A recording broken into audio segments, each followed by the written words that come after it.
In the fifth and final season of Netflix's psychological thriller You, Joe Goldberg returns to New York City, aiming to lead a peaceful life alongside his wife, Kate Lockwood Goldberg. However, his past and inherent dark desires threaten this new beginning. Amidst this turmoil, Joe encounters Brontë, portrayed by Madeline Brewer, an enigmatic and free-spirited playwright who begins working at Joe's bookstore. Their mutual appreciation for literature and shared experiences of loss draw them closer, reigniting Joe's obsessive tendencies. And, oh, the internet never disappoints, does it?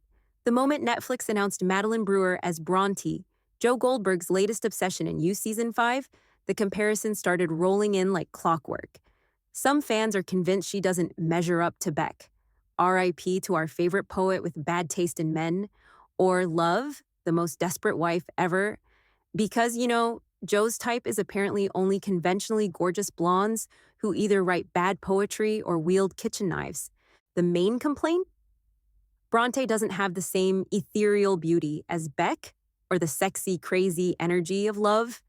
Because clearly, we're all here to judge Joe Goldberg's victims based on their looks instead of, I don't know, the fact that they're about to be stalked, manipulated, and possibly murdered by a guy who literally cannot stop himself. Some fans even joked that Brontë looks more like a background character than a leading lady, as if Joe's entire track record isn't full of girl next door types who get way more than they signed up for. But let's be real. If Brontë looked too much like Beck or Love, people would be screaming, "Ugh, she looked like Beck." And since she doesn't, it's suddenly Joe downgraded, as if Joe Goldberg, a man who has left a trail of bodies and bad decisions, should even have a ranking system for women. Maybe the real issue isn't Bronte's looks. It's the fact that we all know she's about to go through hell, and some people just don't want to accept a fresh victim into the club. First, let's talk about Beck, why he's so obsessed with her, and her similarity with Brontë. Guinevere Beck, the original obsession, the blueprint, the one who got murdered first. Joe Goldberg has had many love interests, but Beck? She's the love interest, the one who set the stage for every single woman after her. Joe wasn't just into Beck, he needed her. She represented everything he thought he wanted. A struggling writer with depth. Because nothing is more attractive to Joe than a woman who is slightly broken and searching for meaning. Beck wasn't just a love interest, she was a project. Naive and easy to manipulate. Let's be honest, Beck wanted to see the best in people, which made her the perfect target. She ignored red flags like she was colorblind. Joe could weave himself into her life without her even noticing. Just messy enough, she had that New York girl trying to figure it out energy that made her feel real to Joe. She wasn't some perfect, put-together woman. She was struggling, which made her relatable. Read, easier to control. Joe always finds a way to justify his actions, but with Beck, he had no choice but to face the truth. She knew who he really was. Unlike Love, who out-crazied him, or Marianne, who escaped, Beck uncovered the monster under the charming bookstore owner persona. She didn't love him anymore. She fought to get away. And in Joe's twisted mind, that meant she had to die. It wasn't an accident. It wasn't self-defense. It was pure desperation. That's why Beck is different from all the others. Every woman after her either matched his darkness, like Love, was too good for him to destroy, like Marianne, or was just a temporary distraction, like Karen Minty. But Beck? She was the first, and that makes her unforgettable. She's the one that got under his skin, the one he couldn't rewrite in his mind. Every time Joe falls in love again, there's a moment, a glance, a conversation, where Beck flashes through his thoughts, like a warning siren. In Season 2, Love reminds him of Beck, but he convinces himself this time is different. In Season 3, he dreams of Beck when he's at his lowest, as if she's saying, "See, you're still the same, Joe." In Season 4, even across the ocean in a whole new life, he's still haunted by what he did to her. At this point, Beck isn't just a memory. She's his biggest regret. She was the first person who saw Joe for what he really was and didn't survive to tell the tale. And deep down, even Joe knows that's something he can never undo. Now, let's meet Brontë, the latest woman to capture Joe Goldberg's obsessive little heart. And surprise, surprise, she has just enough in common with Beck to make you wonder if Joe even has original taste. Just like Beck. The first time Joe sees Brontë, it's in a bookstore. And surprise, surprise, she works there. Classic Joe. If there's one thing we've learned about him over the seasons, it's that he has a thing for women who love books. It's practically a prerequisite for his obsessions. Think about it. Beck, an aspiring writer who wandered into his bookstore, unknowingly walking straight into his carefully constructed fantasy. Marianne, a librarian deep in the world of literature, unknowingly drawing Joe in with every book recommendation. And now Brontë, a playwright working in a bookstore, basically the universe handing Joe his next fixation on a silver platter.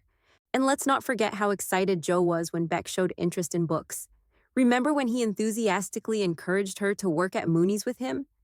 The idea of sharing that intimate, quiet space, filled with stories and whispered thoughts, was like a romantic fantasy in his mind. The bookstore wasn't just a job, it was a world he controlled, a place where he could shape reality to fit his desires. Now, Brontë fits right into this pattern. She's already inside his domain, his safe space, and that alone makes her irresistible to him. A woman surrounded by books, lost in her thoughts, probably scribbling down ideas for her next play. How could Joe not romanticize that? But here's the kicker. We know how this goes. We've seen it before. Beck, Marianne, and now Brontë. Different women, same story. So far, we only know Brontë from the You Season 5 trailer, which means she's still a bit of a mystery. But from what we do see, she seems, well, sweet, kind, like another Beck, except without the toxic friends, the bad boyfriend, and hopefully the questionable poetry. But hey, let's not get ahead of ourselves. We thought love was going to be different too, and look how that turned out. If there's one thing we do know about Joe Goldberg, it's that he doesn't just fall in love. He saves women, or at least that's what he tells himself. That's what made him so protective of Beck before they even dated. It's why he fell for love until she turned out to be even crazier than he was. Joe doesn't just pick women at random, he always chooses a woman who needs him. And that's where things get interesting with Brontë. Is Brontë in trouble like the others? Every woman Joe has ever been obsessed with had something broken in their life. Beck was stuck in a cycle of toxic relationships and fake friendships. Love had deep-rooted trauma and, well, a murder problem. Marianne was dealing with an abusive ex and custody battles. Kate, season 4, had a complicated, messy life that Joe found irresistible. So, what about Brontë?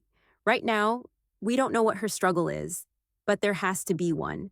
Because if she's just a normal, well-adjusted woman who reads books and goes about her day, that's not Joe's type. Maybe Brontë has a dark past Joe doesn't know about yet. Maybe she's running from something or someone.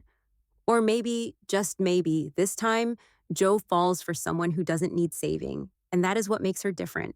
So, as far as we know, Joe is in a relationship with Kate. Yes, the story repeats itself. Remember when Joe tried to be a devoted husband to love? When he told himself he could be satisfied, that he could make it work? Yeah, that lasted about 5 minutes before he was sneaking around, obsessing over their neighbor, Natalie, like a teenager with a crush. And let's not forget how that ended. Murder, obviously. Joe has a type, and it's not women who already know his dark side and accept him. That's exactly why he cheated on love repeatedly. She wasn't his sweet, innocent woman in distress anymore. She was a problem. And Joe doesn't love problems. He fixes them. Translation, kills them. Now we have Kate. She's rich, powerful, and most importantly, she doesn't actually need him. Sure, he's playing the role of a doting, settled-down family man, but does that really mean anything? It didn't stop him before. He was married to love, but that didn't stop him from becoming obsessed with Marianne. He had a whole child, but that didn't stop him from stalking Natalie like a lovesick puppy. He claimed to want a fresh start, but he still found his way back to murder his own wife. So why would Kate be any different? She might think she's in control, that she's the exception, but we've seen this before. Now we have Brontë, another woman who fit his type, another bookstore moment, another sweet girl who might not see the danger standing right in front of her. So the real question isn't if Brontë is another Beck. It's whether she'll survive being another Beck.